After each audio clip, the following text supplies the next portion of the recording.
खिदमत में पेश है क्राइम टुडे न्यूज। देखते रहिए मुआशरे की खामियों को और सरकारी महकमों की लापरवाहियों को उजागर किया जा रहा है। मैं Zara Shaikh, Crime Today news.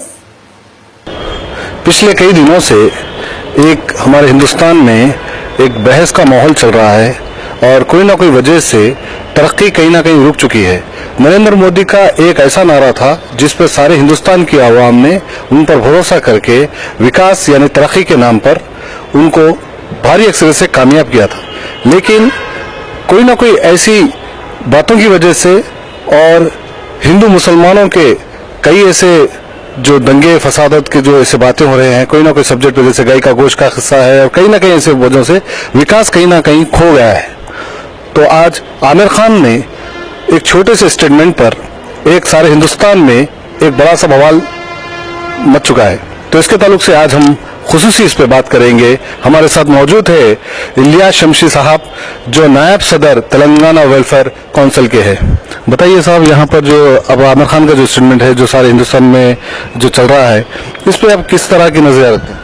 जी, सबसे पहले मैं शुक्रिया अदा करना चाहता हूँ क्राइम टुडे न्यूज़ का कि इस सुलगते हुए मौजू पर उन्होंने मुझे दावत दी है। पहली बात मैं यहाँ पर ये कहना चाहूँगा कि आमिर खान का जो स्टेटमेंट आया है वो दरअसल आमिर खान का स्टेटमेंट नहीं है, बल्कि आमिर खान की अपनी बीवी किरण राव का स्टेटमेंट है कि किरण राव ने अपने शौहर से बंद कमरे में ये बात की थी कि हमारे बच्चों के लिए यहाँ पर रहना कुछ मुनासिब नहीं लग रहा है। यहाँ पर ये बात बिल्कुल नहीं थी कि हमें मुल्क छोड़कर जाना चाहिए, ये मुल्क के अंदर इस तरह का माहौल है। इसे तोड़ मरोड़ के बिगाड़ा गया, बाज़ाब्ता ये एक साजिश रची गई कि आमिर खान को मुद्दा बनाते हुए इस मुल्क में रहने वाले करोड़ों मुसलमानों को एक कटघरे के अंदर खड़ा किया जाए और मुसलमानों से सवाल किया जाए और मुसलमानों पर यह इल्जाम थोपा जाए कि मुसलमान इस मुल्क में नहीं रहना चाहता है। रवादारी, अदम रवादारी, टॉलरेंस और इंटॉलरेंस का जो मौजू छेड़ा गया है वो मौजू कोई इत्तेफाकन मौजू नहीं है, बल्कि ये एक साजिश है जो इस मुल्क में रची जा रही है। आपको मैं याद दिला दूं कि आजादी के बाद से लेकर मुसलमानों को बड़े बड़े फसादात की बुनियाद बनाकर मुसलमानों को बर्बाद किया गया, उनकी माश को तबाह किया गया। उसके बाद छोटे छोटे पॉकेट्स में फसादात किए गए। उसके बाद कभी पाकिस्तान को इस्तेमाल करके मुसलमानों को डराया गया, कभी बांग्लादेश को इस्तेमाल करके मुसलमानों को डराया गया, कभी तालिबान का नाम लेकर तबलीगी जमात के लोगों को डराया गया, कभी अहले हदीस को डराया गया। आज हालात ये इस कदर बदतर हो चुके हैं कि फिल्मी हीरो जैसे शाहरुख खान हो या सलमान खान हो या आमिर खान हो, इन्हें लेकर मुसलमानों को डराने का काम किया जा रहा है। पहली बात तो यह समझना चाहिए कि ये हिंदुत्व ताकतें जितनी भी ताकतें हैं, इन्होंने अपनी बेटियां देकर मुसलमानों को दामाद बना लिया।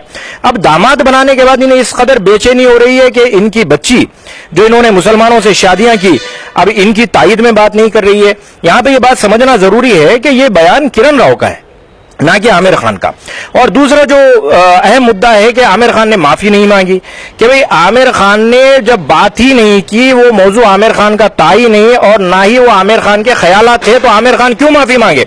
अगर माफी भी मांगने वाली बात होती तो वो बात किरण राव के ऊपर फिट होती है कि किरण राव आगे आए, बात करें। आपको मैं ये बात याद दिला दूं कि बिहार इलेक्शन से पहले अखलाक अहमद को शहीद किया गया, गाय का गोश्त इसे मौजू बनाया गया, कहीं पर भी जाकर विकास की बात नहीं की जा रही है।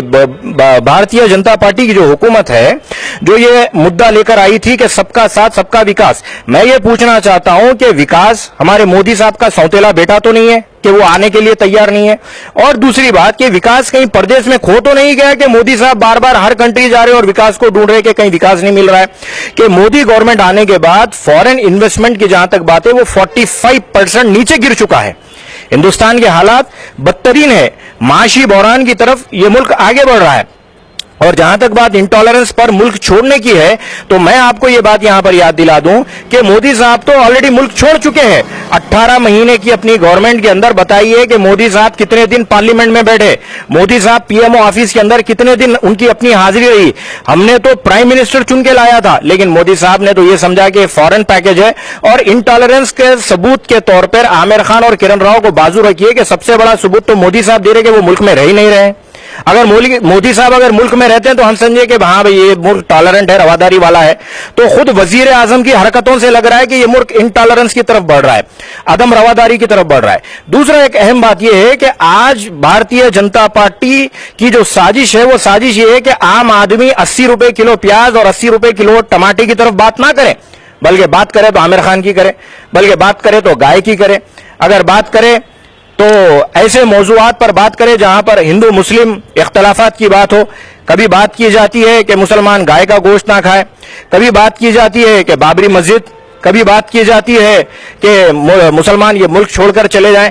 چلیے اتفاقاً میں آپ سے یہ بات یہ بھی کہہ دیتا ہوں کہ اگر مسلمان تمام مل کر اگر یہ مطالبہ کر دیں کہ مسلمان پاکستان تو نہیں جائیں گے, بلکہ جو مسلمانوں سے مطالبہ کرنے والے ہیں آر ایس ایس کے آدھی چڈی جتنی بھی ہے, تمام آدھی چڈیوں سے کہا جائے گا کہ آپ یہ ملک چھوڑ دیں, تو بتائیے کون سا ایسا ملک ہے جو انہیں لینے کے لیے تیار ہوگا. یہ بات ذہن میں رکھیے کہ نیپال بھی آج ہندوتوا ملک نہیں ہے, نیپال نے بھی سیکولرزم اختیار کر لیا ہے.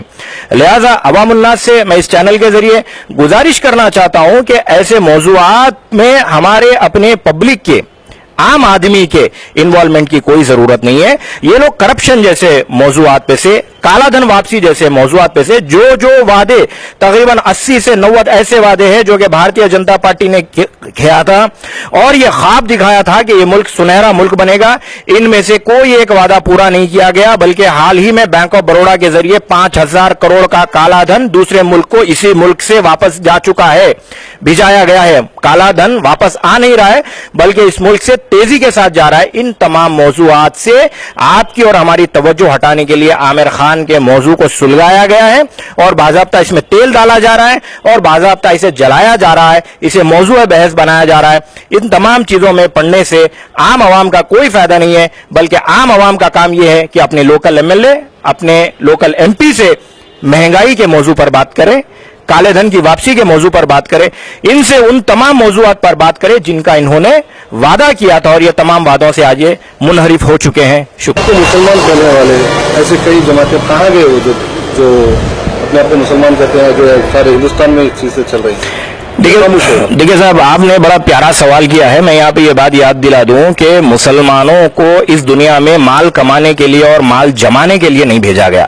پیارے آقا صلی اللہ علیہ وسلم کی یہ سنت رہی کہ مسلمان اپنے پڑوسی, اپنے غریب بھائی کی مدد کے لیے آئے. جب سے ہمارے علماء نے, ہمارے قائدین نے, ہمارے اپنے نام لیوا جن کے اوپر ہمارا اپنا بھرم ہوا کرتا تھا, انہوں نے جب سے عالیشان عمارتیں تیار کر لی, جب سے انہوں نے موٹر نشین ہو گئے, جب سے انہوں نے اپنے لباس کے اندر مشک جیسے عطر لگانا شروع کر دیا, جب سے ان کی زبانیں گنگ ہو چکی ہے, یہ تمام خاموش ہو چکے ہیں, ان کی زبانوں میں وہ دم نہیں. میں یہاں پہ یہ بات یاد دلا دوں کہ ہمارے ہی اپنے مدارس ہوا کرتے تھے, 1984 کی میں بات کر رہا ہوں, جہاں پہ ملک کا وزیر اعظم آ کر ادب کے دائرے میں باہر دروازے کے باہر چپل اتار کے وزیر اعظم بیٹھا کرتا تھا اور دعائیں لے کر جایا کرتا تھا.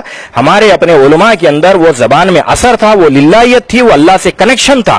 لیکن آج جیسا جیسا ہم لوگوں نے عہدوں کے پیچھے, مال کے پیچھے, دولت کے پیچھے, عمارتوں کے پیچھے دوڑنا شروع کر دیا, آج یہ ساری قوم ہمیں ذلیل کر رہی ہے, بلکہ اس ملک کا وزیر اعظم ہمیں تو ناکارہ ہی سمجھتا ہے اور ہمارے علماء کی کوئی قدر کرنے کے لیے تیار نہیں ہے. بہت پیاری بات بتایا شمشاد الدین صاحب سے ہم شکریہ ادا کرتے ہیں جو انہوں نے وقت نکالا اور اس تمام موضوع پہ بات کی. اور ہماری کوشش یہ رہے گی کرائم ٹوڈے نیوز کی کہ ہم ایسے مسئلے آپ کے سامنے لائیں گے, ایسی بات سامنے لائیں گے جو سچ رہیں گی اور سچ کا سامنا کریں گے. کیمرہ پرسن عتیق کے ساتھ میں شیخ Rahmat Ali, crime today news, Hyderabad. سچ کی تلاش کا نام کرائم ٹوڈے نیوز. مجھے اجازت دیجیے, میں زارا شیخ.